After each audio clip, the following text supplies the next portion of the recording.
اما بعد فاعوذ باللہ من الشیطان الرجیم بسم اللہ الرحمن الرحیم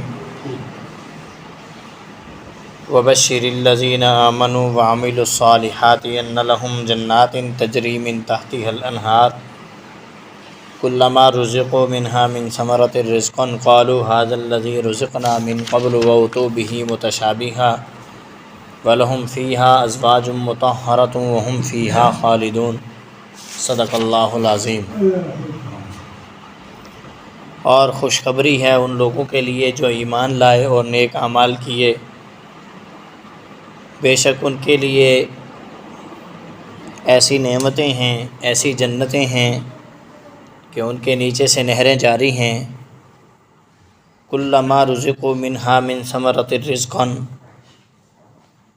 جب ان کو تمام قسم کے پھلوں میں سے رزق دیا جائے گا تو کہیں گے یہ تو وہی ہے جو ہمارے پاس بطور رزق کے اس سے پہلے بھی تھا۔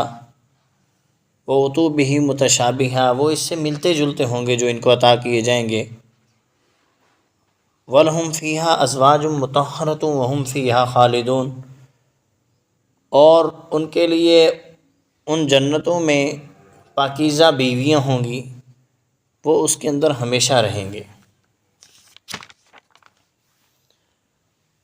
سابقہ آیات کے اندر اللہ رب العزت نے قرآن پاک کو معجز ہونا بیان کیا۔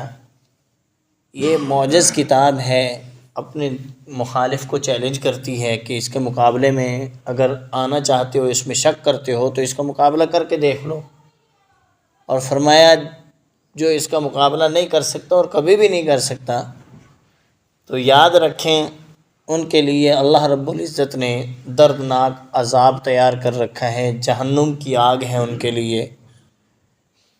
اب اس آیت کے اندر اللہ رب العزت نے ایمان والوں کے بارے میں فرمایا جو اس قرآن کے اوپر، اس کتاب کے اوپر، اس کلام پر، نبی پر ایمان رکھتے ہیں، ایمان لاتے ہیں اور پھر عمل صالح کرتے ہیں۔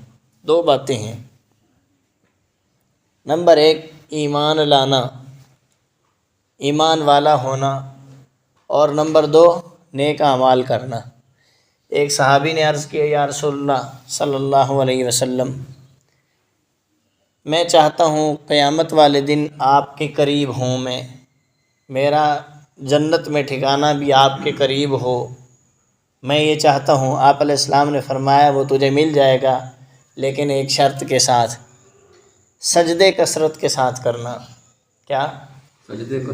سجدے یعنی نماز پابندی کے ساتھ پڑھنا، ایمان بھی ہو ساتھ نیک عمل بھی ہو، دونوں چیزیں ہوں گی انشاءاللہ اللہ رب العزت نبی کریم صلی اللہ علیہ وسلم کی رفاقت نصیب فرمائیں گے۔ اعمال کے ساتھ کامیابی کے لیے ایمان کے ساتھ ساتھ نیک عمل کا ہونا ضروری ہے۔ نیک اعمال جتنے زیادہ ہوں گے اتنے ایمان پختہ ہو جائے گا۔ اچھا، جو بندہ ایمان بھی لے آئے اور نیک عمل بھی کرے اس کے لیے کوئی انعام شنام کیا ہوگا؟ سوال تو ذہن میں آتا ہے۔ قرآن کہتا ہے اس کے لیے بڑے خوبصورت انعامات ہیں، ایسے باغات اور نعمتیں ہیں، ایسی جنتیں ہیں کہ ان کے نیچے سے نہریں جاری ہیں۔ ایک آدمی کے پاس بڑا سارا باغ ہو، اس کے اندر سے نہر جاری ہو، اس کے اندر ہی راستے ہوں، رہائش بھی اس کے اندر ہو، ہر قسم کی سہولت وہاں موجود ہو۔ ذرا تھوڑا تصور میں لاؤ، دنیا کے اندر اگر کسی کے پاس ایسا ہو تو ہم کہتے ہیں کتنا مزے میں ہے یہ بندہ۔ ملتان میں ایک آدمی کے پاس جانا ہوا، وہاں سے اس کے پاس سے گزر ہوا، کئی مربع کے اندر اس کا باغ تھا، آم کا باغ تھا۔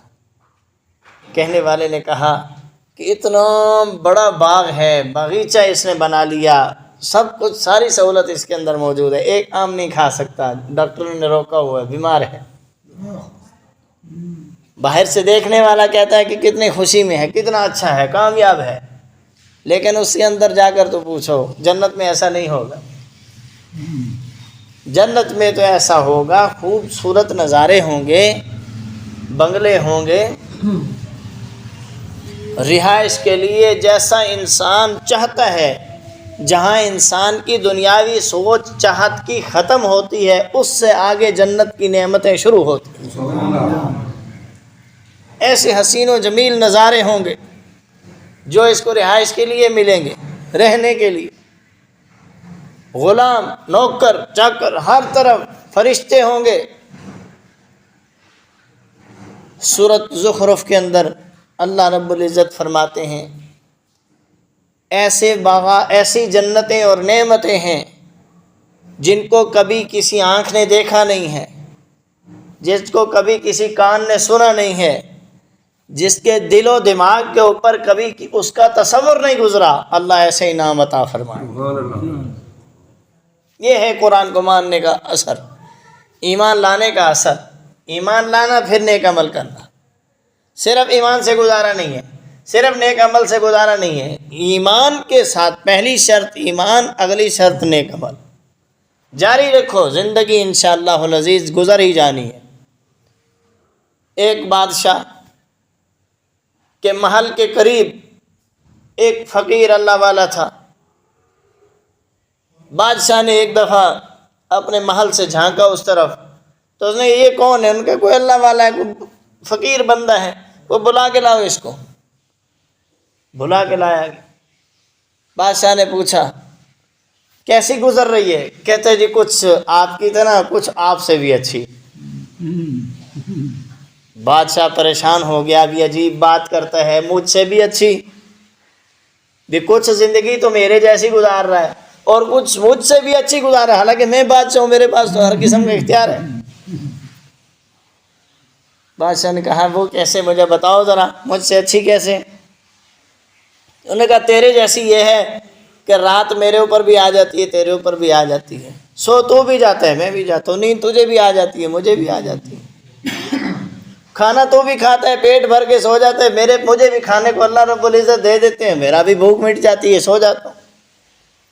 جو تجھ سے اچھی ہے وہ یہ ہے کہ میں اللہ کی یاد میں گزارتا ہوں تو غفلت میں گزارتا ہے، تیری غفلت میں گزر رہی ہے، میں اللہ کو یاد کر کے گزار رہا ہوں، وہ میری اچھی ہے۔ میں جنت میں تجھ سے پہلے چلا جاؤں گا، تو پتہ نہیں کیا ہو کہاں ہوگا۔ وہاں بادشاہ کو دماغ میں چوٹ لگی کہ یہ بات جو اس نے کی ہے، اب ہے یہ بات، میری زندگی تو ساری ضائع ہو رہی ہے، تو یہ زندگی ہے، اس نے گزر جانا ہے، آخرت کی فکر ہونی چاہیے۔ اللہ رب العزت اللہ سے امید بھی رکھنی ہے، امید ہارنی نہیں ہے، امید پر دنیا قائم ہے، امید بھی رکھنی ہے، کامیابی کی دعا بھی کرنی ہے، کوشش بھی کرنی ہے۔ اور فرمایا ان کے نیچے سے نہریں جاری ہوں گی، پھل ہوں گے مختلف قسم کے جو دنیاوی پھلوں کے ساتھ مشابہ ہوں گے، کھانے میں بظاہر دیکھنے میں وہ دنیاوی پھلوں کی طرح ہوں گے، سیب ہے مثال کے طور پر، آم ہے، جیسے یہ ہیں شکل و صورت میں وہ بھی ویسے ہی ہوں گے، لیکن جب کھائے گا انسان تو ٹیسٹ میں فرق ہوگا۔ حدیث پاک میں آتا ہے انسان پھل کھائے گا، اس کو زمین پہ پھینک دے گا، اس کی گٹھلی کو، وہ پھٹ جائے گی، اس کے اندر خوبصورت ایک لباس ہوگا جس کو انسان زیب تن کرے گا، پہنے گا۔ ایک لقمہ سیب کا یعنی سیب کھانا شروع کیا، پہلے لقمے میں ٹیسٹ اور ہے، دوسرے میں اور ہے، تیسرے میں اور ہے، چوتھے میں اور ہے، تبدیل ہوتا رہے گا، جیسا انسان کا مزاج چینج ہوتا جائے گا، چاہتا جائے گا، ویسا ٹیسٹ ہوتا جائے گا۔ یہ جنت کی نعمتیں ہیں، یہ جنتیں ہیں۔ انسان چاہے گا کہ میری شکل و صورت جو ہے نا ایسی ہونی چاہیے، ابھی سوچ پوری ہوگی ویسا ہو جائے گا، ذہن میں یہ خیال کرے گا فلاں چیز کھانی چاہیے مجھے، ابھی سوچ پوری ہوگی وہ چیز ویسی جیسے اس کی سوچ میں آئی ہوگی ویسے بن کر آ جائے گی سامنے۔ یہ اللہ رب العزت نے انسان کے لیے آخرت میں نعمتیں تیار کی ہیں۔ جنات کا لفظ بولا ہے، جنات نعمتوں کو بھی کہتے ہیں، باغات کو بھی، نعمتیں یعنی ہر قسم کی نعمت جو پسندیدہ ہو، چاہت کے مطابق ہو، اس کو نعمت کہتے ہیں۔ جو جو چاہت انسان کی ہوگی وہ وہاں پوری ہو۔ قالوا هذا الذي رزقنا من قبل واتوا به متشابہ، اس طرح کے رزق تو ہمیں پہلے بھی دیے گئے ہیں. جب دیکھیں گے نا مختلف نعمتوں کو، یہ تو اس طرح کے پہلے بھی ہمیں دیے گئے تھے. لیکن اللہ آگے فرشتے وہ کہیں گے کہ یہ ذرا اس کو استعمال کر کے تو دیکھو، پھر پتہ چلے گا. اب جب وہ لباس پہنے گا، نعمتوں کو استعمال کرے گا، کھانا کھائے گا، تب اس کو پتہ چلے گا کہ یہ اس سے الگ ہیں. اور یہ اس وجہ سے ہے کہ یہ سرپرائز ہوتا ہے، یعنی یہ کہ ایک دم سے اچانک خوشی مل جانا.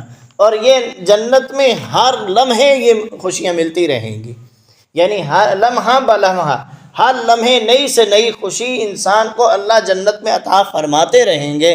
یہ ہے نعمت تجری من تحتها الانہار، ایسی نعمتیں جو نہ ختم ہونے والی ہیں. وَلَهُمْ فِيهَا أَزْوَاجٌ مُطَهَّرَةٌ وَهُمْ فِيهَا خَالِدُونَ، اس کے اندر انسان کے لیے پاکیزہ بیویاں ہوں گی، یعنی ظاہری نجاست سے بھی پاک ہوں گی اور باطنی نجاست سے بھی پاک ہوں گی.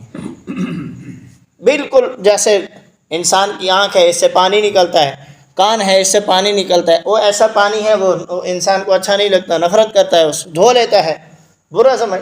یہ جو نجاست ہے جسمانی یہ بھی نہیں ہوگی، اور اندرونی نجاست بغض، عداوت، لڑائی جھگڑا، یہ چیزیں جو دنیا میں ہوتی ہیں یہ بھی ان کے اندر نہیں ہوں گی. اللہ رب العزت فرماتے ہیں لہم فیہا ازواج مطہرہ، پاکیزہ ہوں گی، ایسی پاکیزہ کہ ذرہ برابر بھی ان میں گندگی نہیں ہوگی، نہ ظاہری نہ باطنی طور پر. دل بھی پاک ہوں گے، ذہن بھی پاک ہوں گے، جسم بھی پاک ہوں گے. وہم فیہا خالدون، یہ ان نعمتوں کے اندر ہمیشہ رہیں گے. اللہ رب العزت ہم سب کو یہ نعمتیں عطا فرمائے.